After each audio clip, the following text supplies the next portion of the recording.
जिस लड़का लड़की का विवाह 30 साल का हो गया, 35 साल के हो गए, लड़का लड़की 40 साल के हो गए, 35 साल के हो गए, उनका अगर विवाह नहीं हुआ है, बहुत रिश्ते आए चले गए, संबंध आए चले गए, या जो बेटा बेटी चाहते हैं कि हम अच्छा पढ़कर एक नौकरी सरकारी प्राप्त कर लें, कोई ऐसा अच्छा जॉब हमारी किस्मत में मिल जाए, उन बेटा बेटियों से निवेदन करूंगा, यदि आप चाहते हो तो एक प्रयास जरूर करें, एक प्रयास अपनी जिंदगी में जरूर करें।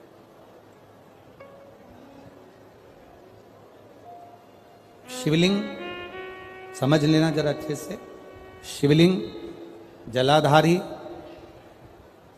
गणेश, कार्तिकेय, अशोक सुंदरी, और ये शिवलिंग, और ऊपर भगवान शिव की 5 बेटियां, जया, विषहरा, शामली वारी, दौतली, देव।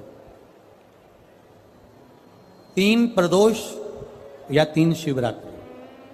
कितनी प्रदोष? 3 या 3 शिवरात्रि।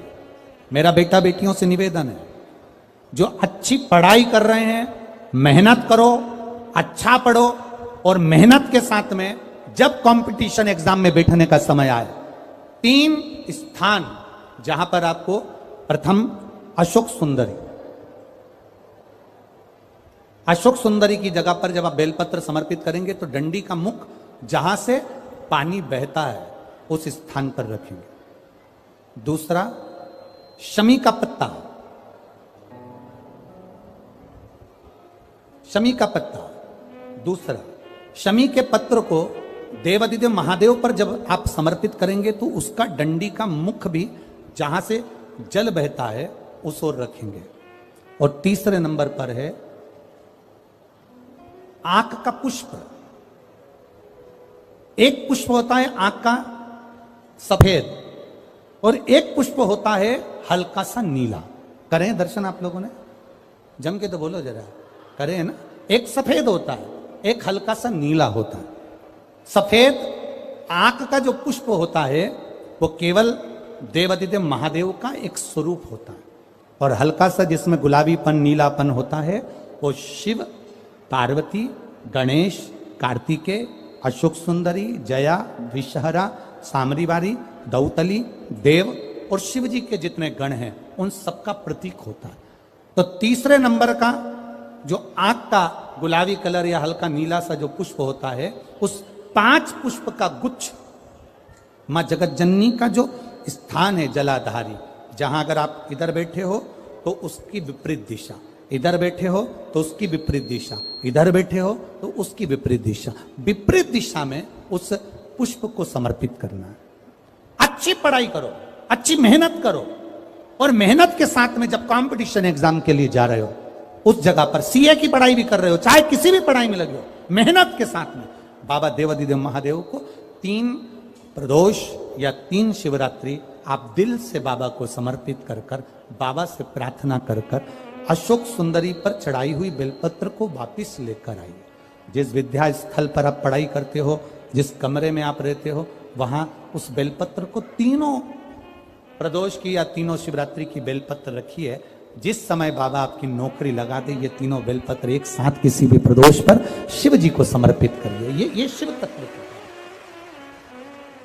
आप मेहनत करें, खूब मेहनत करें, कंपटीशन एग्जाम के लिए जितनी कोचिंग कर सकते करो, मेहनत करना उतना करो, जितना करते हो उससे 4 गुना ज्यादा करो, और उसके साथ में देवादिदेव महादेव से प्रार्थना, तेरा ही दिया मैंने खाया पिया है, तेरा शुक्रिया है, तेरा शुक्रिया है। अब जिनका मंगल विवाह नहीं हो रहा, 30 साल हो गए, 35 साल हो गए, 40 साल हो गए, उनके लिए भी वर्णन आता है।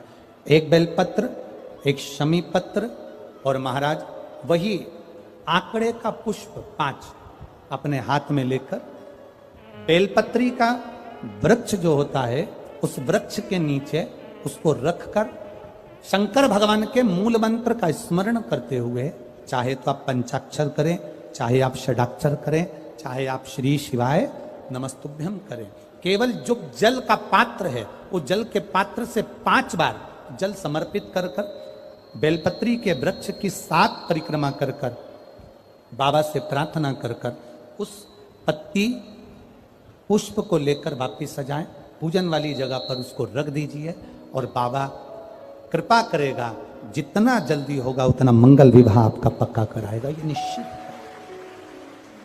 बेलपत्र का पूजन, कहीं दूर जाने की जरूरत नहीं है हमको भगवान को पाने के लिए। तुम्हारे घर के पास में जो शिवालय हो, तुम्हारे घर के पास में जो देवालय हो, हम वहां भगवान की आराधना करें, हम वहां आराधना।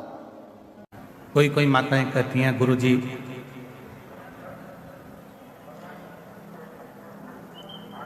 भगवान तो हमारी सुनता ही नहीं है,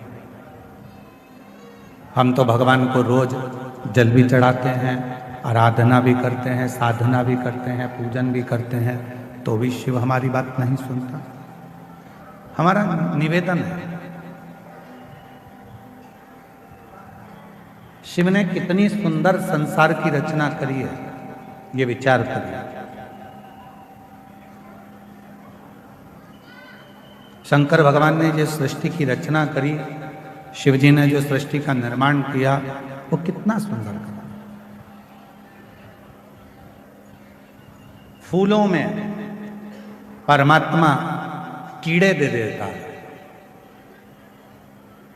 देखिए उस परमात्मा की लीला कितनी विचित्र है कि फूलों में परमात्मा कीड़े दे देता है और पत्थर में परमात्मा हीरे दे देता है। ये उस परमात्मा की कृपा, ये उस परमात्मा की दया है।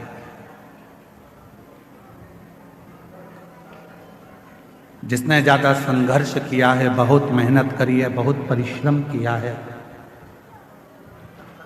परिश्रम में लीन है, संघर्ष में लीन है, पत्थर जैसा मजबूत हो गया है, तो एक ना एक दिन मेरा भोलेनाथ उसकी जिंदगी में ऐसी तरक्की कराता है कि हीरा जैसा उसको बना देता है।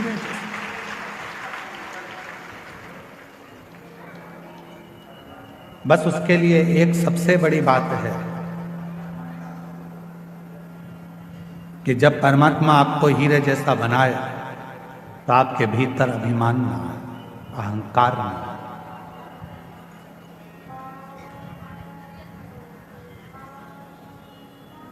आपके भोजन करने से, अगर आपके भोजन से किसी के मुख में पानी आ रहा है तो आपका भोजन करना बेकार है।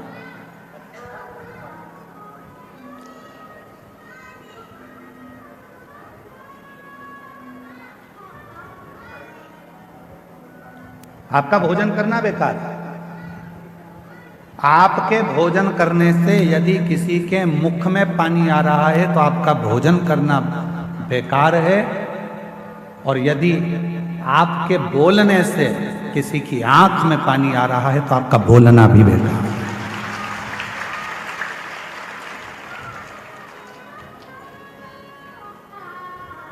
भोजन करते समय भोजन की थाली में जो पकवान है, उस पकवान को देखकर अगर किसी के मुख में पानी आ गया तो आपका जो भोजन आप ग्रहण कर रहे हो वो आपके शरीर को नहीं लगता,